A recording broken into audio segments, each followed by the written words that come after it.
Hello students, welcome to MOS classes.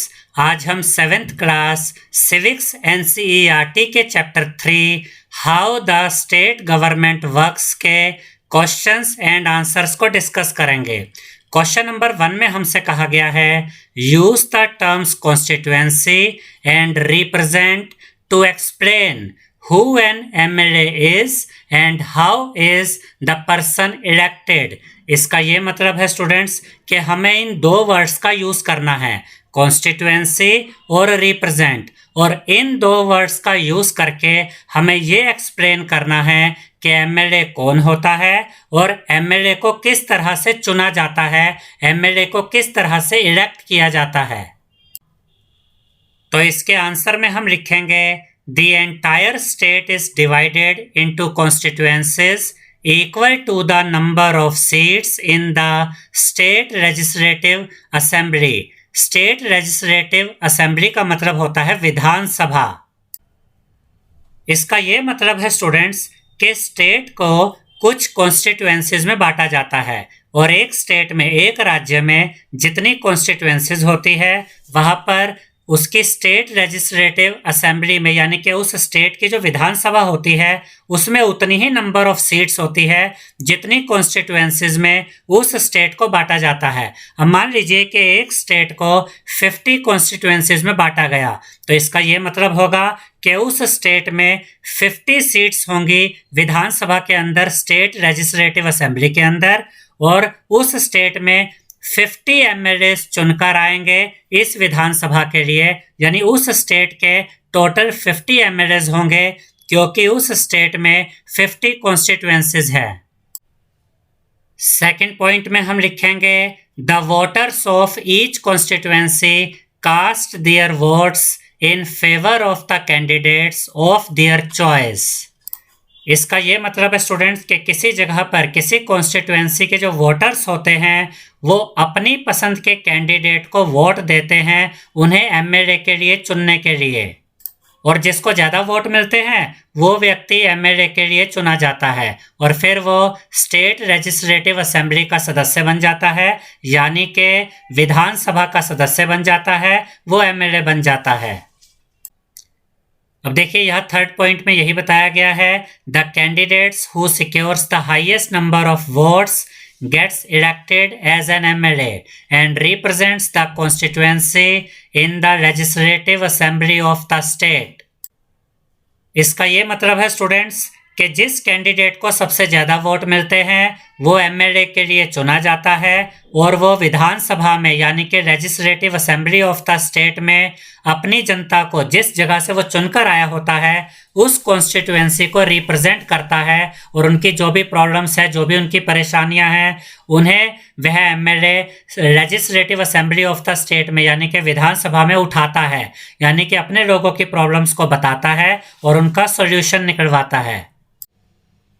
याद रखिएगा students कि इस वीडियो के नीचे डिस्क्रिप्शन बॉक्स में हमारी सभी वीडियोस के लिंक्स दिए गए हैं, तो इस वीडियो के नीचे डिस्क्रिप्शन बॉक्स में जाकर आप हमारी सभी वीडियोस को देख सकते हैं। क्वेश्चन नंबर 2 में हमसे कहा गया है how did some MLAs become ministers explain, यानी कि कुछ MLAs मिनिस्टर कैसे बन जाते हैं, एक्सप्लेन कीजिए। तो इसके आंसर में हम लिखेंगे the party which is elected in the majority for the legislative assembly forms the government, यानी कि जिस पार्टी को सबसे ज़्यादा वोट मिलते हैं, सबसे ज़्यादा सीटें मिलती है, जिसे हम कहते हैं कि जिस पार्टी को मेजॉरिटी मिलती है वो विधानसभा में, यानी कि लेजिस्लेटिव असेंबली में गवर्नमेंट बनाती है। As per constitutional provisions, the ruling party elects its leader who is called the chief minister as the head of the government। इसका ये मतलब है स्टूडेंट्स कि संविधान के अनुसार जो रूलिंग पार्टी होती है, जिसके सबसे ज़्यादा MLA चुने जाते हैं, जो कि गवर्नमेंट बना रही होती है, वो अपने लीडर को इलेक्ट करती है, अपना एक लीडर चुनती है जिसे चीफ मिनिस्टर कहा जाता है, जो कि गवर्नमेंट का हेड होता है। The chief minister in consultation with the governor constitutes a cabinet which includes member of his or her party as ministers। इसका ये मतलब है स्टूडेंट्स कि चीफ मिनिस्टर गवर्नर के साथ विचार विमर्श करता है और अपनी एक कैबिनेट बनाता है। कैबिनेट मतलब मिनिस्टर्स का एक ग्रुप बनाता है जिसके अंदर उनकी पार्टी के मिनिस्टर्स एज अ मेंबर काम करते हैं। यानी कैबिनेट के अंदर जो रूलिंग पार्टी होती है उसके जो एमएलएज होते हैं वो एज अ मिनिस्टर उसमें काम करते हैं। The MLAs who become ministers are allotted with a portfolio। इसका ये मतलब है स्टूडेंट्स कि जिन एमएलएस को मिनिस्टर बनाया जाता है उनको अपना अपना एक पोर्टफोलियो दिया जाता है। यानी कि सबको अलग अलग काम दिया जाता है। किसी को हेल्थ का पोर्टफोलियो दिया जाता है जो हेल्थ डिपार्टमेंट को संभालता है, कोई एजुकेशन डिपार्टमेंट को संभालता है। इसी तरह से सभी मिनिस्टर्स को अलग अलग डिपार्टमेंट्स दिए जाते हैं, अलग अलग पोर्टफोलियो दिए जाते हैं। Here the MLAs turned ministers become accountable for the entire state for that particular portfolio। इसका ये मतलब है स्टूडेंट्स कि वो एमएलएस जिनको मिनिस्टर बनाया जाता है वो अपने पोर्टफोलियो के हिसाब से अपने स्टेट के लिए अकाउंटेबल होते हैं, स्टेट के लिए जवाबदेह होते हैं, उत्तरदायी होते हैं। फॉर एग्जाम्पल एक एमएलए है जिसको कि मिनिस्टर बनाया गया और एजुकेशन डिपार्टमेंट यानी कि एजुकेशन पोर्टफोलियो दिया गया, तो वो अपनी स्टेट का जो भी एजुकेशन से रिलेटेड जो भी बातें होंगी, जो भी समस्याएं होंगी, उसके लिए वही मिनिस्टर अकाउंटेबल होगा, वही मिनिस्टर उत्तरदायी होगा। अकाउंटेबल यानी कि रिस्पॉन्सिबल।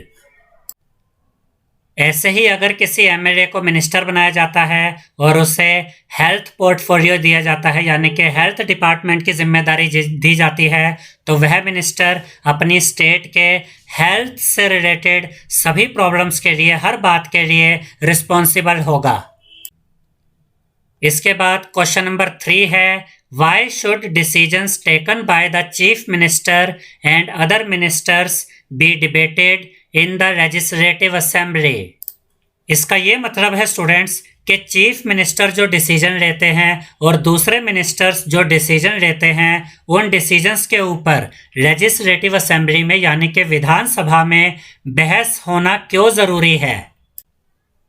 तो इसके आंसर में हम लिखेंगे, in democracy all the government decision must be approved by the people. यानी कि डेमोक्रेसी में, लोकतंत्र में गवर्नमेंट जो भी डिसीजन लेती है वो आम जनता के द्वारा, लोगों के द्वारा उनका अप्रूवल होना ज़रूरी है। यानी लोगों को भी वो डिसीजन स्वीकार होने चाहिए। The people can not do this directly. लेकिन लोग डायरेक्ट तो इस तरीके से काम नहीं कर सकते, आम जनता तो विधानसभा में नहीं जा सकती। So their representatives in the legislative assembly approve or disapprove the decisions taken by the chief minister and other ministers after taking part in debate on the issues। इसका ये मतलब है स्टूडेंट्स कि आम जनता तो लेजिस्लेटिव असेंबली में direct नहीं जा सकती, विधानसभा में नहीं जा सकती। तो जनता के जो रिप्रेजेंटेटिव्स होते हैं, जो कि एमएलएस होते हैं, वो लेजिस्लेटिव असेंबली में यानी कि विधानसभा में या तो अप्रूव करते हैं या डिसअप्रूव करते हैं उन डिसीजंस को जो चीफ मिनिस्टर के द्वारा या दूसरे मिनिस्टर्स के द्वारा लिए गए हैं। और ये जो पूरा प्रोसेस होता है जिसमें कि चीफ मिनिस्टर या दूसरे मिनिस्टर्स के द्वारा लिए गए डिसीजंस को जो दूसरे एमएलएस होते हैं वो अप्रूव करते हैं या डिसअप्रूव करते हैं, इसके लिए इश्यूज़ के ऊपर डिबेट की जाती है, पहले बहस की जाती है और उसके बाद ये निर्णय लिया जाता है कि जो डिसीजन लिया गया है उसे अप्रूव करना है या डिसअप्रूव करना है। क्वेश्चन नंबर 4 है, what was the problem in Patalpuram, what discussion action was taken by the following, fill in the table.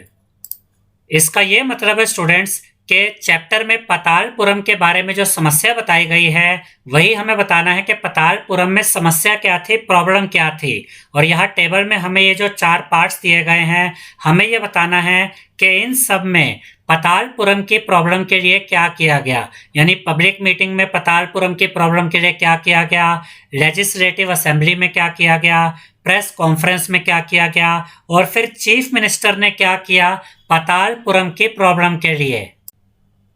तो इसके आंसर में हम लिखेंगे, problem in Patalpuram, there was a shortage of drinking water, यानी कि पतालपुरम में पीने के पानी की समस्या थी।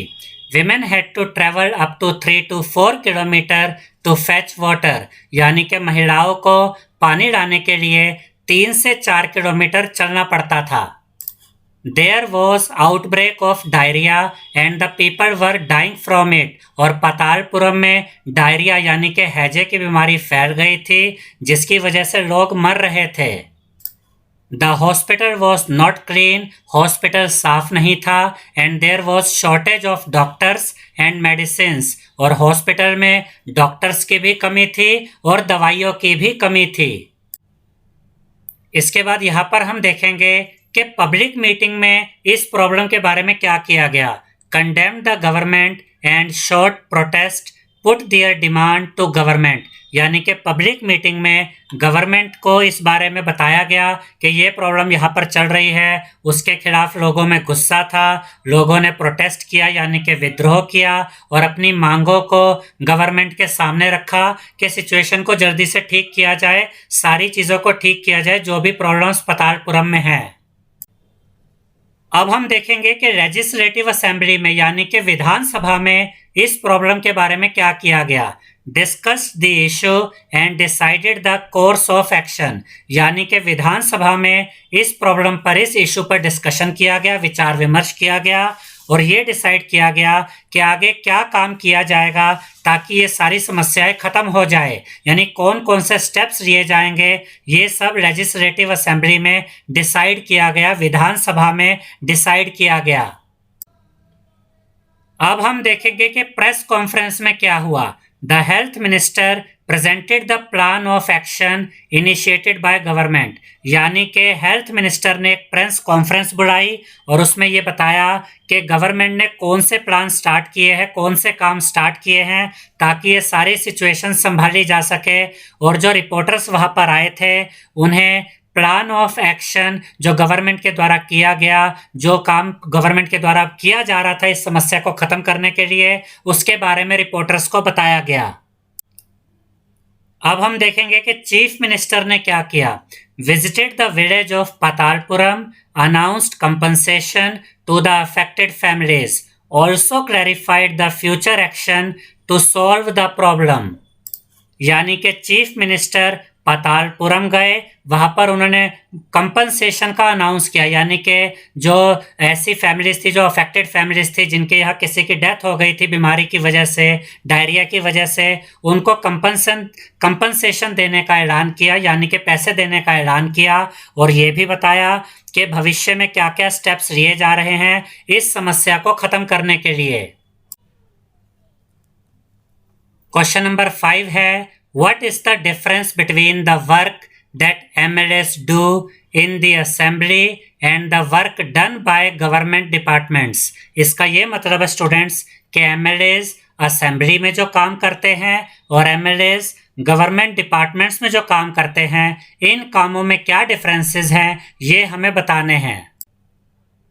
इस कॉलम में हम वो काम देखेंगे जो MLAs असेंबली में करते हैं और इस कॉलम में हम वो काम देखेंगे जो MLAs गवर्नमेंट डिपार्टमेंट्स में करते हैं। MLAs take part in different debate discussion on the issue of urgent need, यानी कि असेंबली में जो इम्पोर्टेंट टॉपिक्स होते हैं, जो अर्जेंट इश्यूज होते हैं, MLAs उन पर चर्चा करते हैं, बहस करते हैं। और यहाँ पर फर्स्ट पॉइंट देखिए, they take action and direct the officials to do what is needed.